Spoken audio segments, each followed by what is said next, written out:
Hi everybody, this is the Baseball Hut, the amazing, spectacular, terrific, the great one, the People's Champion. Your host, the Hut, and this is another visit to the insane asylum known as WFAN. They're coming to take me away, ha-ha, they're coming to take me away, ho-ho, hee-hee, ha-ha, to the funny fun. Now, welcome back to the Baseball Hut 2, and hopefully you like this video, and hit that subscribe button. So this channel is kind of like dedicated, or it's just, I like to sort of criticize and critique the host of WFN and really all the media, because a lot of the media, most of the media lie. Specifically WFN, they are known to be, they lie. I mean, it's as simple as that. I mean, there's no other way. Why they don't tell you the truth? Really, they just don't tell you the truth, and they make up all kinds of stuff, and then when they get called out on it, they pretend it didn't happen. They pretend it didn't happen, and then they act like, well, you know, we know this had happened and that happened. Well, I'm going to read you a couple things. And, of course, this video is about the midday show of Brandon Tierney and Sal Licata, also known as the Coconut Head and Spaz, and the Spaz Show. They have been together for about 2 years, and they've done nothing but lie about the New York Mets. I don't care what they say about any other team, to be honest with you. But some of the things they talk about on that station, on that program, is unbelievable. 2 years ago, they tried to run Pete Alonso out of town. They said he was toxic. Sal Licata said he was part of a toxic clubhouse, and that he was part of that clubhouse. And then when they got brushed back, the entire radio station pushed back on it because they knew that Spaz had stepped in it, big time. And this particular show does not have a great reputation, really, amongst the media themselves, and really other members and people, other employees or former employees of the radio station, one being legendary Giants defensive player Carl Banks, who was trying to have a conversation with them in the winter of 2023 going into 24, and Sal Licata hung up on him. Instead of having a conversation like adults, he just hung up on him. The one thing about the people at WFAN, when they don't want to debate you, they'll hang up on you, especially if you're a caller. Now, what was interesting about Carl Banks, he wasn't a caller. He was a paid contributor to the radio station. He's been there for many years. And he quit the radio station, and he quit the show because he didn't like dealing with them. But this is what they do. This is all part of sort of quote-unquote clickbait on the radio. Now, for 2 years, they tried to run Pete Alonso out of town. They were saying that he wanted to go to the Yankees. He wanted to go anywhere but the New York Mets. Now, as you know, that wasn't true. He wanted to come back to the Mets. Mets took him back. We can squabble about the money, you know, how long he waited. I still believe he'll be back. I think he'll be with the Mets his entire career. But, you know, he's a first baseman, not a premium position. Now, Juan Soto, as you know, signed with the Mets last year. Last year, he played with the Yankees. And guys like Brandon Tierney were bragging about how great he was and that he was worth the money. He was worth the money of $700 million. As you see from this tweet here, he tweeted this out right after he hit the home run in Game 5 against the Cleveland Guardians and the ALCS last year. Now, he is a Yankee fan. He has a reputation of, if it's for his team, he loves it. But if it isn't for his team in particular, he will go after them and be very insane. Last year, about a year and a half ago, Daniel Jones was a free agent, I believe, and the Giants were kind of they signed him, but he said, you know, if he signed with the Jets, no problem. But for the Giants, he wasn't a good fit. He was a terrible player, but he wanted him for the Jets. It was a very strange take. Very strange take. And he was in love to go back to, of course, to Juan Soto. Juan Soto is one of these players that you watch him every single day. He's great. And there was no talk about his defense last year. There was no talk about his base running last year. There was no talk about him as a player in terms of his attitude. He had a great attitude according to the Yankee fans.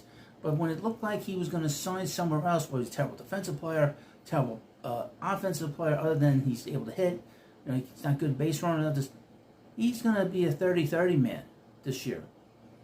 That is quite the accomplishment. Not too many players have that.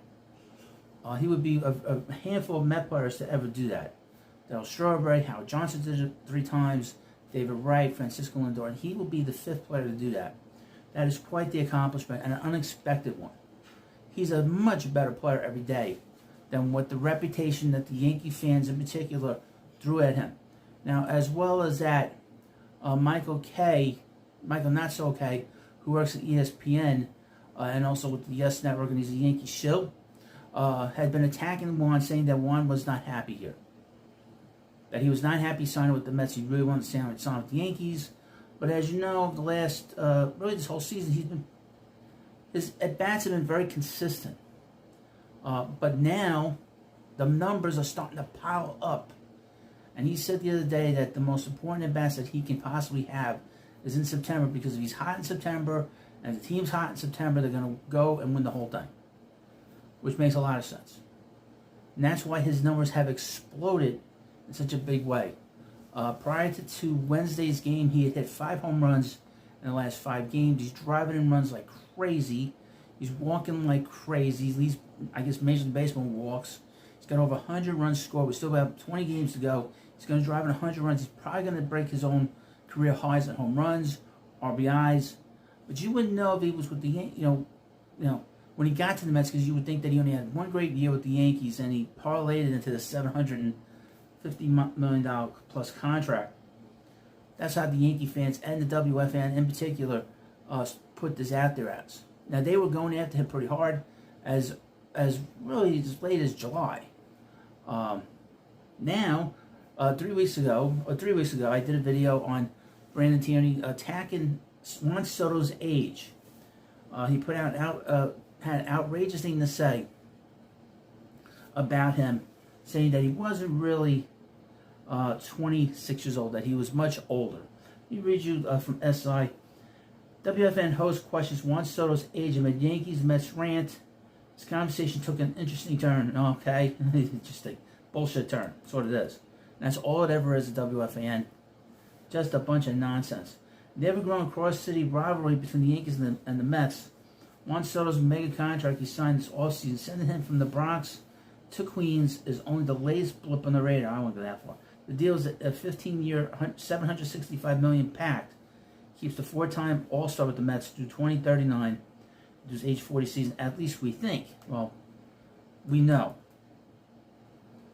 In a recent appearance on the latest episode and latest therapy session on WFAN, host Brandon Tierney, aka the Coconut Head, went on a bit of a rant about Soto's transition from pinstripes to orange and blue, and doing so questioned if the outfield is really as young as we think he is. If you give me a chance to put him on the Yankees right now for the contract he signed with the Mets, or the contract that the Yankees offered, my answer would be, I'm good, he said. Pass. Baloney. Because he posted, again, I have this tweet here of him saying that he was worth $700 million. So he's full of shit. Okay? He wasn't passing on 700. What the hell's the difference if it's another 65? Now, I'm not good to the point where I'm feeling good about the Yankees team and that a Cashman thing, but 15 years of this, honestly, does he look 26 years old? When you're 26, you still have a youthful glow. I think that there's a good chance he's not 26. I'll say it, whatever. Well, again, he's lying. This is a lie, okay? This is a complete, total lie. Because this is what they do at WFAN. This is what they always do at WFAN. And when you call them out, well, I'm not sure. I'm going to play a clip of what happened, exactly everything he said. Does he look 26? Does he? No, I'm being honest. Are you doing the old Albert? I shouldn't even start this. It's just going to get me in trouble. Well, they don't care. I mean, they lie. They want people to listen to this show. And, of course, they're on YouTube. I feel sorry for the people. I subscribe to that channel just so I can keep an eye on them. But the reality is they lie. Okay? He doesn't know one way or the other. And it's funny. I did a video on it a couple weeks ago. And people said, well, he doesn't look 20. I said, how would you know? How would you know? Nobody knows. But if he has a birth certificate, that's the best way of telling, right? Exactly. Now, let me read you a tweet from today. Or yesterday, last night. This is from the Coconut Head again. In the end, Juan Soto have put together a great season, and not a great season for the Mets, a great season period. I gotta put the glasses, because I have my sunglasses here. Because Tierney, when he talks on the radio, they always cheering on his glasses. It's a very strange thing. I think that's strange. To pretend he didn't struggle the first 2 months is dumb. Not by his standards, but any standard for a great player with that contract. At one point, he had the lowest batting average with runners in scoring position. Fact. What it means today, nothing. Fact. Okay? Like he's biting on a pipe, Only fools or trolls expected him to struggle for 6 months. He's back in a big way. Bad start, huge June, MVP type finish. Nothing hard about this, but here's the thing. Again, they kind of parse their words. They're all into it about bullshit. And the thing is they don't like it when I do videos on them. Because of the fact that I call them out on it. And then they think people forget. In the past, people would listen to this stuff and nobody would talk about it on a regular basis. I talk about it on a regular basis. I'm talking about this for 5 years. For 5 years, folks. On both of my channels. On the Baseball Hut and the Baseball Hut 2. And really, WFAN continues to do this. And they can't help themselves. This is why they were hired. They're professional liars. And they'll do whatever they got to do. Do whatever you got to do to get those ratings. So they can make more money. But you know what? They're honest brokers. Not like your host, this YouTuber. This independent guy. I would mention this as well. Some very disturbing things are happening to independent YouTubers on here. They're being gobbled up by the corporations. And that is very troubling to me because they're going to try to push me out. I am not going anywhere. So if they're going to push me out, that's never going to happen.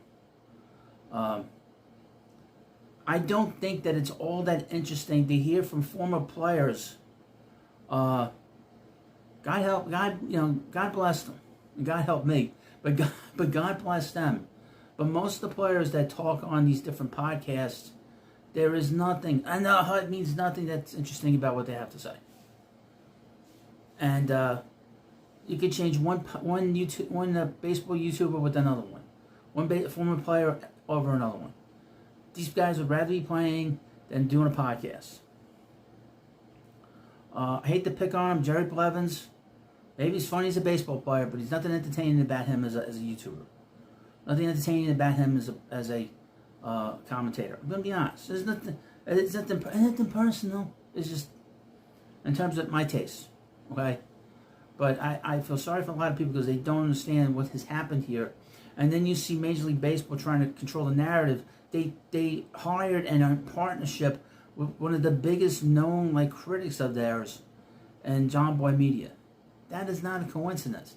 They want to keep him at bay and keep him quiet because they know that he was onto the game of what was going on with the Houston Astros. You tell me Major League Baseball didn't know what was going on? Of course they did.